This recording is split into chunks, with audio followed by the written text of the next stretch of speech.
besoin que je te le rappelle.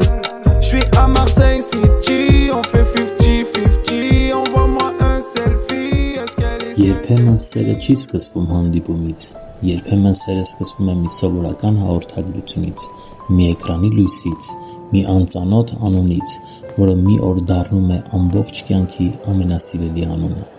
Նա ապրում էր Մարսելում, քաղաքում, որտեղ ծովը խաղաղ շնչում է լեռների կողքին,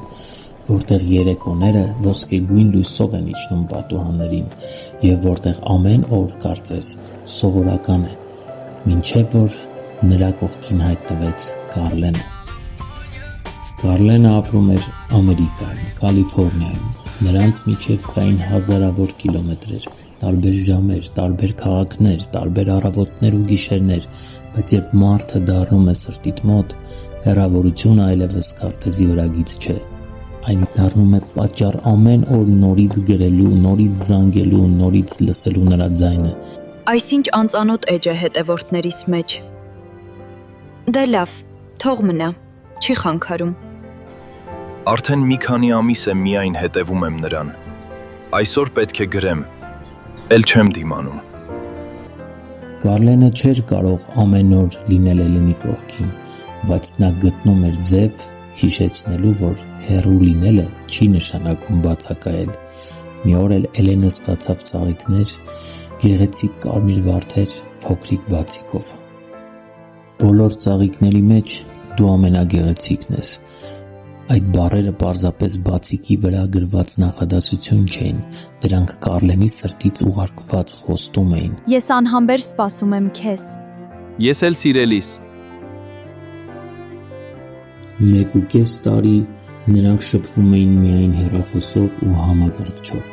Նրանք սովորեցին ճանաչել իրար առանց ձեռք բռնելու, սովորեցին սիրել ձայնի տոնից, սովորեցին հասկանալ լռությունից, սովորեցին կարոտել մի մարդու, ում դեռ իրականում չէին գրկել։ Նրանք տարբեր մայրցամաքներում էին ապրում, բայց ամեն զանգից հետո այդ երկու քաղաքները կարծես մոտենում էին իրար։ Մի օր Կարլենը նրան նվիրեց ոչ միայն ծաղիկներ։ Իմ սիրած երջի համերգն է, ես սպասել եմ այս համերգին։ Կարլեն, դու ուղղակի հրաշք ես։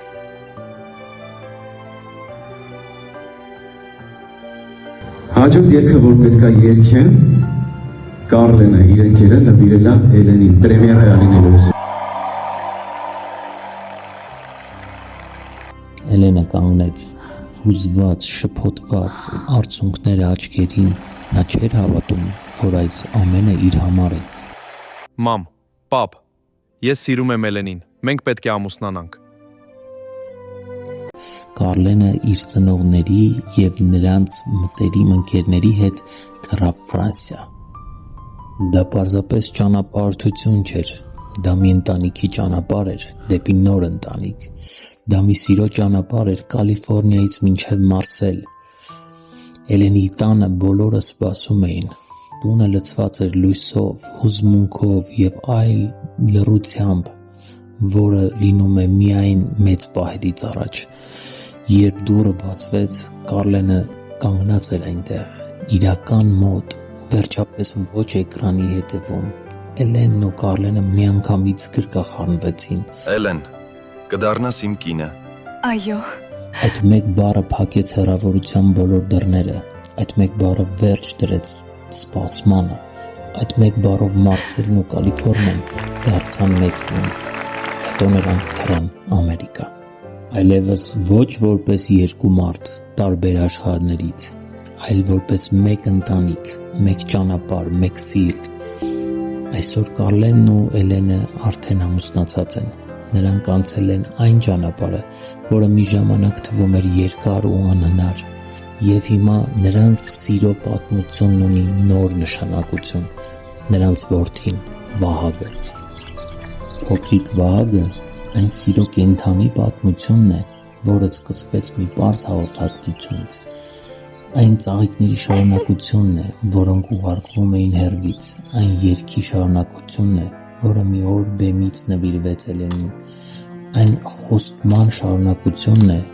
որը Կարլենը տվեց Մարսելում։ Երբեմն մարդիկ ասում են, հեռավորությունը սպանում է սերը, բայց նրանց պատմությունը ապացուցեց հակառակը։ Եթե սերը իրական է, հեռավորությունը դառնում է փորձություն, ոչ թե վերջ։ Սպասումը դառնում է ուժ, կարոտը դառնում է հավատարմություն, իսկ մի պարզ հաղորդագրությունը կարող է դառնալ ամբողջ կյանքի սկիզբ։ Դա Կարլենի և Էլենի պատմությունն է։